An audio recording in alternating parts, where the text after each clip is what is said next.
Madame, Monsieur, bonsoir. Après les GI en Polynésie et la Bretagne sous occupation, nous ouvrons ce soir une page d'histoire locale. Nous célébrons le 80e anniversaire du débarquement de l'amiral Muselier à Saint-Pierre-et-Miquelon et je vous propose donc de revenir dans le détail sur ce 24 décembre 1941 avec un documentaire, L'archipel des Français libres. Mais avant sa diffusion, et pour mieux comprendre justement comment s'est construit ce film, nous recevons son réalisateur Xavier Fréquent. Bonsoir. Bonsoir. Merci d'avoir accepté notre invitation. Merci à vous. Et au 5 rue des Français libres. Voilà, pour le petit clin d'œil. Une bonne adresse. C'est ça. Alors vous avez l'habitude maintenant, Xavier, de travailler sur des projets sur Saint-Pierre-et-Miquelon. Comment vous est venue cette idée ? Bien, effectivement, à force de venir sur l'archipel, on rencontre des gens, on s'y fait des amis. Et en ce qui me concerne, à chaque fois que j'allais chez une amie en particulier, il y avait toujours une photo de sa grand-mère en uniforme des Français libres. Alors, ça m'a intrigué, et puis ce qui m'intriguait aussi, c'était ce drapeau de la France libre qui flotte sur la maison du préfet. Donc de fil en aiguille, on m'a raconté des bribes de cette histoire. Bah, tu sais, ici, il s'est passé quelque chose pendant la Seconde Guerre mondiale. Forcément, quand on aime l'histoire et qu'on est réalisateur et qu'on aime raconter des histoires aux gens, ça suscite la curiosité. Et puis voilà, de fil en aiguille, on s'intéressait au sujet. Et là, on a découvert toute l'histoire, cette aventure incroyable de la France libre ici à Saint-Pierre-et-Miquelon. Alors on y verra des témoignages, beaucoup d'images d'archives aussi, des photographies. En plus du volet historique, les téléspectateurs pourront voir que vous avez attaché beaucoup d'importance justement à l'image, que le film soit beau. C'est important en fait quand on fait des films sur l'histoire, on travaille avec des matériaux qui sont anciens, que ce soit des archives filmiques ou des archives photographiques, de toujours essayer de les esthétiser, sans les dénaturer bien entendu, mais d'essayer de ramener ça au niveau des standards d'aujourd'hui, ce qui n'est pas toujours évident, parce qu'on travaille avec des films qui ont 80 ans, donc il y en a qui sont très dégradés, et puis il y en a d'autres qui sont beaucoup plus beaux. Donc c'est vrai qu'on a essayé de tirer vers le haut cette matière brute qu'on avait, et qu'on a fait beaucoup de travail de colorimétrie. On est en noir et blanc, mais pour rehausser les noirs, pour avoir quelque chose de dense, d'assez beau, d'assez propre. Et sur les photos, on a fait beaucoup de travail de retouche. Parce que au fil du temps, c'est des photos qui s'abîment, qui peuvent avoir des taches, qui peuvent être écornées, etc. Donc on a travaillé dans ce sens-là pour essayer de garder une esthétique et puis que le spectateur puisse rentrer vraiment dans le film sans être gêné par cette barrière de l'archive. Est-ce que justement les Saint-Pierre-et-Miquelonnais vous ont fourni pour ce film des photographies ? Alors on a des photos qui viennent effectivement de collections personnelles, des photos de famille souvent, notamment avec des engagés volontaires. Donc ça, il y a des gens qui nous en ont confié. Et puis surtout, on a rencontré beaucoup de Saint-Pierrais pendant ce documentaire, des gens qui nous ont parlé de l'histoire de leurs parents, de leurs grands-parents. Et ça, c'est vrai que ça a été très intéressant pour nous parce que ça a permis de nourrir en fait le récit, notamment sur toute la partie où on parle des engagés et des évadés, des engagés, tous les gens qui se sont mobilisés, qui sont engagés dans la France libre. Ils ont quand même été plus de 500. Donc en rencontrant toutes ces personnes, ça nous a permis de nourrir notre récit, en plus de la grande histoire qui, elle, était plutôt encadrée par les historiens. Est-ce que les récits peuvent être différents quand ils sont racontés par justement les descendants ? Alors forcément, il y a une génération d'écart et puis c'est jamais le même récit quand vous avez quelqu'un qui l'a vécu que quand qu'on vous a raconté quelque chose. Il y a forcément un filtre, mais ça reste quand même du témoignage. On va dire, c'est pas du témoignage direct, mais presque direct, puisque souvent dans les familles, il y a des choses qui ont pu se raconter et c'est ces choses-là qui arrivent jusqu'à nous. Donc ça, c'est intéressant. On est quand même qu'à une génération, 2 générations de l'événement. Et puis on a eu la chance aussi de rencontrer des personnes âgées qui ont vécu les événements. Alors elles étaient jeunes, elles avaient entre 10 et 15 ans. Mais on a rencontré ici, sur l'archipel, des personnes âgées qui ont vécu ça et qui nous ont raconté leurs souvenirs, leurs émotions de voir débarquer les Français libres, le contexte aussi, comment c'était, comment on vivait à Saint-Pierre à ce moment-là, juste avant que les Français libres débarquent. Je pense notamment à Monsieur Brie, avec qui on a passé beaucoup de temps, plusieurs entretiens, qui nous racontait ses souvenirs de jeune homme. Il avait 15 ans à l'époque. C'était très émouvant parce qu'on voyait que c'était encore très, très frais dans son esprit, quoi. On va poursuivre cet entretien, si vous le voulez bien, Xavier Fréquent, dans un court instant, mais pour que nos téléspectateurs aient un aperçu de ce qui les attend, je leur propose de découvrir tout de suite un extrait.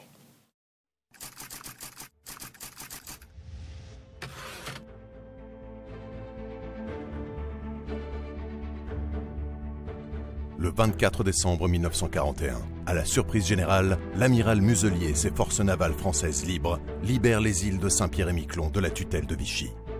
L'archipel majoritairement gaulliste bascule dans la Seconde Guerre mondiale, bouleversant le destin de ses habitants et s'inscrivant dans la grande histoire.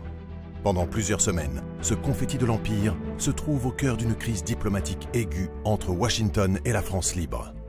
Ce véritable coup de poker politique consolide la position du général de Gaulle sur la scène internationale et au sein même de son mouvement. Grâce à un journaliste new-yorkais embarqué avec Muselier et ses hommes, le monde libre prend fait et cause pour ses Free French. Ce film décrypte quels furent les enjeux de cet événement, passé sous silence dans l'immensité des épisodes de la Seconde Guerre mondiale.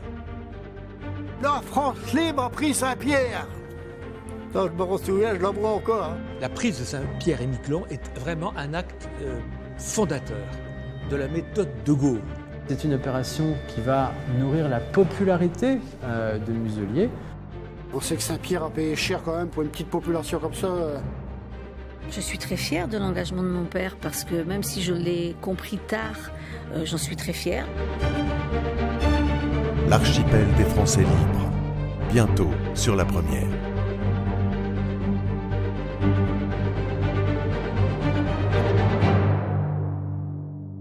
L'archipel des Français libres, il a été diffusé en avant-première le 15 décembre dernier dans la salle du Centre culturel et sportif. Comment le documentaire a été accueilli ? Il a été bien accueilli. C'est vrai que c'est toujours assez émouvant de pouvoir montrer son travail au public. On a rarement l'occasion de pouvoir rencontrer le public quand on fait de la télévision, par définition. Donc là, c'était vraiment sympa de sentir les gens vibrer dans la salle. Et puis en plus de ça, on a eu l'occasion de pouvoir le montrer sur un grand écran, un écran de cinéma, ce qui est encore mieux. Donc c'était vraiment très sympa. Alors Xavier Fréquent, ce documentaire, c'est un travail d'équipe. Vous avez collaboré avec Yassir Guelzim. Comment est-ce que vous vous êtes réparti le travail ? Alors, le travail avec Yassir, qui est co-réalisateur et co-auteur avec moi de ce film, s'est réparti de façon très intelligente, j'ai envie de dire. C'est-à-dire qu'il y a des parties sur lesquelles chacun en avait envie de travailler plus spécifiquement. Et donc, la répartition du travail s'est fait comme ça. Yassir, qui est aussi journaliste, lui a préféré travailler sur toute la partie investigative. Moi, j'avais plus à cœur de travailler sur le territoire ici et de relater l'aventure, parce que comme je connais plus le territoire que Yassir. Donc voilà, on s'est réparti le job comme ça, et puis finalement c'est bien complété, et puis on a pu aboutir à ce travail qui nous a pris quand même 1 an, quoi. Alors nous avons également réalisé un entretien un petit peu plus tôt avec Yassir Guelzim, que je propose d'écouter tout de suite. Bonsoir Yassir Guelzim. Bonsoir. Vous êtes journaliste, aussi producteur, réalisateur. Vous avez contribué à la réalisation du film L'archipel des Français libres. Quel a été votre rôle ici ? En fait, ce film, c'est une co-réalisation qu'on a eue avec Xavier Fréquent. À l'origine, il y avait 2 dossiers. Il y avait un dossier qui était porté plus sur Saint-Pierre-et-Miquelon et l'histoire de ces engagés volontaires qui étaient présents sur l'archipel. Et de mon côté, moi, j'avais un dossier qui était un peu plus lié à l'amiral Muselier, ce personnage un peu haut en couleur. Et un ami commun nous a réunis avec Xavier, et on s'est dit, c'est l'occasion rêvée de faire un film ensemble. Et puis surtout, on avait à cœur, tous les deux, avec Xavier, de mettre l'outre-mer dans le récit national et de rajouter cette histoire de Saint-Pierre-et-Miquelon dans la grande histoire de la Seconde Guerre mondiale. Qu'est-ce que vous avez appris, vous, à titre personnel, de cette page de l'histoire, justement, en faisant ce documentaire ? Moi, ce qui m'a passionné dans ce documentaire, c'est les personnages, parce qu'on a des personnages qui sont hauts en couleur. Je pense évidemment à Muselier, mais il y a également De Gaulle, il y a également Roosevelt, il y a Cortelyou, le secrétaire d'État américain. Il y a ce journaliste absolument incroyable du New York Times qui suit cette expédition et qui écrit des magnifiques articles sur tout ce qui s'y passe. Et puis, il y avait le côté aussi marin, que j'aimais beaucoup. J'étais attaché à ce côté humain de gens qui s'engagent, qui vont pour libérer le territoire national. Alors, qu'est-ce qui vous a emballé, séduit, lorsqu'on vous a parlé de ce projet ? Alors, ce projet, ce qui m'a fasciné dans ce projet, c'est l'enquête journalistique qu'il y a derrière. C'est l'enquête historique également. Avec Xavier, on a été absolument émerveillés. À chaque fois qu'on tirait un fil de cette histoire, on se retrouvait avec un espèce de trésor caché qui faisait qu'on avait à chaque fois des nouveaux éléments, des choses encore supplémentaires à rajouter. C'était aussi l'idée aussi, derrière moi, ce qui m'a passionné, c'est l'idée de la souveraineté nationale et de comment les Saint-Pierrais ont quelque part donné une leçon à la France sur comment on s'engage, comment on lutte contre l'ennemi. Et pour moi, ce côté-là était vraiment très important d'essayer de comprendre que, oui, de l'autre côté de la France, c'est peut-être loin pour nous qui sommes ici en métropole, mais Saint-Pierre-et-Miquelon, l'action de Saint-Pierre-et-Miquelon est dans nos cœurs, et ce qu'a fait Saint-Pierre-et-Miquelon a été déterminant et la genèse d'un mouvement qui est beaucoup plus large que cet événement. Est-ce que peut-être durant votre investigation, vos recherches, il y a des éléments que peut-être vous avez découverts qui vont aussi, nous, Saint-Pierre-et-Miquelonais, nous apprendre des choses? Oui, tout à fait. Alors, ce qu'on a découvert, c'est la puissance, par exemple, d'un Churchill qui s'exprime devant le Parlement canadien, en français en plus, où il met tout son cœur pour montrer à quel point Saint-Pierre-et-Miquelon et cette affaire est importante, à quel point l'action de Muselier et la libération de Saint-Pierre-et-Miquelon est un signe déterminant dans ce que la France va représenter dans le futur, dans la libération contre l'ennemi nazi. Il y avait ce poids-là qui était très important. Il y a bien sûr Ira Wohlfert. On s'est posé des questions. Comment a-t-il eu l'information? En fait, il l'a eu par des Saint-Pierrais qui étaient installés au Canada. Enfin, tout ça. Et il y a des petits détails comme ça. Au fur et à mesure qu'on creusait, on trouvait des histoires fabuleuses. Et qu'évidemment, le film retrace de manière absolument incroyable. Et j'espère qu'on aura l'occasion de le montrer non seulement à Saint-Pierre-et-Miquelon, mais évidemment en France, évidemment. Eh bien, merci beaucoup, en tout cas, Yassir Guelzim, de nous avoir accordé de votre temps. Et puis, bravo pour ce travail. Merci beaucoup. Et puis, bon courage. Et puis, bonne continuation à Saint-Pierre-et-Miquelon. Et n'oubliez pas que vous êtes, même ici en métropole, dans nos cœurs. Merci beaucoup.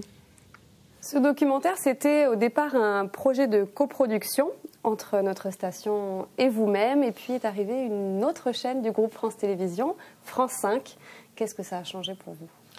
C'est sûr que quand on a une chaîne comme France 5 qui rentre dans un projet, tout de suite, ça nous offre des possibilités beaucoup plus larges en termes de moyens, puisque du coup, on a pu aller beaucoup plus loin dans le travail des archives, parce que l'apport d'une chaîne comme France 5 est assez conséquent. Donc ça nous a donné la possibilité d'aller chercher des archives un peu partout, notamment aux États-Unis, en Angleterre, en France, en Allemagne. Et du coup, ça a nourri vraiment ce documentaire. Et s'il n'y avait pas eu cet apport de France 5, je pense qu'on n'aurait pas pu aller aussi loin dans l'investigation de ces archives. Et c'est aussi grâce à ça qu'on a pu trouver des perles. Parce qu'aux États-Unis, on a retrouvé des films de l'expédition, vraiment qui ont été tournés ici au moment des faits, que vous découvrez tout à l'heure, avec l'amiral Muselier en 1941, ici à Saint-Pierre-et-Miquelon. Donc ça a vraiment été une vraie découverte, mais il a fallu aller aux États-Unis, chercher ces documents, etc. Donc ça a été un gros travail. Et grâce à France 5, on a pu faire ça. Alors, j'ai envie de dire qu'au-delà de ça, c'est aussi le fait de se dire qu'on va pouvoir exposer notre travail en métropole, ce qui est quand même aussi très intéressant pour tout le monde, à la fois pour nous en tant que cinéastes, mais aussi pour Saint-Pierre-et-Miquelon. Bien sûr. Et c'est ce qu'on évoquait avec Yassir un petit peu plus tôt, c'est que ça permet aussi aux habitants de Saint-Pierre-et-Miquelon de découvrir d'autres choses. Oui, tout à fait, parce que c'est vrai que les gens ici connaissent forcément l'histoire de l'amiral Muselier et des Français libres. Après, ce qu'ils connaissent peut-être pas, c'est le contexte dans lequel cette opération a été commandée par le général de Gaulle et le pourquoi ils sont venus ici, en fait. Donc ça, peut-être qu'il y a des gens ici qui vont découvrir, on va dire, les coulisses de cette affaire qui est passionnante au demeurant, puisque c'est vraiment une crise diplomatique qui a eu lieu entre la France libre d'un côté et le président des États-Unis de l'autre, alors qu'on était alliés. Donc on pourrait se dire pourquoi et comment finalement l'archipel s'est retrouvé au milieu de tout ça, un peu malgré lui. Et voilà, c'est toute cette affaire aussi qu'on décortique dans ce film, en plus de l'aventure des Français libres ici à Saint-Pierre, de tous ces gens qui sont engagés dans la France libre. Et du coup, ça sert de vitrine concrètement, on l'évoquait pour votre travail de réalisateur et de producteur, évidemment, mais une vitrine aussi pour l'archipel de Saint-Pierre-et-Miquelon qui, comme on le constate, a eu une place, en tout cas un rôle clé dans cette période historique. Alors en fait, le rôle clé, il est effectivement pour la France libre. Il faut recontextualiser. On est en 1941. Ça fait à peine un an que le général de Gaulle est à Londres. Il a besoin d'asseoir son pouvoir et notamment il a besoin de montrer aux Alliés que voilà, la France libre, ça pèse, c'est quelque chose qui compte. Et pour ça, il a besoin de rallier des territoires français, ce qu'on appelait à l'époque l'Empire, les colonies françaises. Et c'est vrai que plus il va pouvoir en rallier à sa cause, plus les Alliés vont le regarder comme étant quelqu'un de politiquement important face à Vichy, qui est le régime français qui collabore avec les nazis. Ça, c'est le contexte. Et c'est dans ce contexte que s'inscrit Saint-Pierre-et-Miquelon, puisqu'en fait, en ralliant ce territoire, qui n'est pas n'importe quel territoire, hein, puisque c'est le territoire français en Amérique du Nord, tout près des Alliés, que finalement, le général de Gaulle va gagner aussi en crédibilité vis-à-vis des Alliés. Et c'est pour ça que ça a été un petit peu crispé à ce moment-là. Donc ça, c'est important, et c'est important, effectivement, pour les Saint-Pierrais de pouvoir redécouvrir leur histoire, mais c'est important pour le public de métropole, qui ignore finalement ce qui a pu se passer en dehors des frontières de l'Hexagone, de toute cette France d'outre-mer qui a joué un rôle considérable dans la France libre. Et c'est ce qu'on a pu voir dans nos précédents documentaires, justement, avec par exemple la Polynésie. En parallèle de votre film documentaire, Xavier Fréquent, il y a un livre qui sort et qui s'appelle également L'archipel des Français libres et qu'on a ici, une petite beauté. Donc on pourra se procurer aux éditions Mon Autre France, en tout cas qui est paru aux éditions Mon Autre France. Pourquoi ces deux supports ? Alors, effectivement, quand on aborde un sujet comme ça, je crois que Yassir en a parlé, hein, plus on tire un fil et plus il y a des histoires qui tombent. C'est vrai que nous, on avait une matière assez importante, notamment tout le contexte hein, de pourquoi ils sont venus ici et des relations diplomatiques qu'il y a pu y avoir avec les Alliés à l'époque. Forcément, quand on fait un film de télévision, on est contraint par une durée, hein, notamment en l'occurrence 52 minutes. Donc il y a des sujets qu'on ne peut pas aborder dans le film, sur lesquels on est obligé d'avancer plus rapidement, alors qu'un support livre, ça nous permet vraiment de décortiquer l'ensemble et de proposer au public d'aller beaucoup plus loin, pour ceux que ça intéresse, d'aller beaucoup plus loin dans les faits, dans l'explication des faits, etc. Et puis d'aller chercher plus de détails, plus de témoignages. C'est-à-dire que c'est vraiment un prolongement du film. Le bouquin est un prolongement du film. Où est-ce qu'on pourra se procurer justement Alors vous pourrez vous le procurer à Lecturama, au Studio Brillant et puis sur Internet, hein, sur tous les sites de commande de bouquins en ligne. Voilà, il est déjà sorti en métropole. Il devait sortir sur l'archipel, malheureusement, avec tous les problèmes qu'il y a en France actuellement, avec notamment les fournitures de papier, c'était un peu compliqué, on a pris un peu de retard. Donc il sera sur l'archipel mi-janvier, normalement. Voilà. Merci en tout cas, Xavier Fréquent, d'avoir répondu à nos questions ce soir. Merci à vous. Et puis le temps est donc venu pour nous de présenter aux téléspectateurs ce soir sur Saint-Pierre-et-Miquelon la première, le film L'archipel des Français libres, un documentaire donc de Xavier Fréquent et Yassir Guelzim avec la voix de Philippe Torton.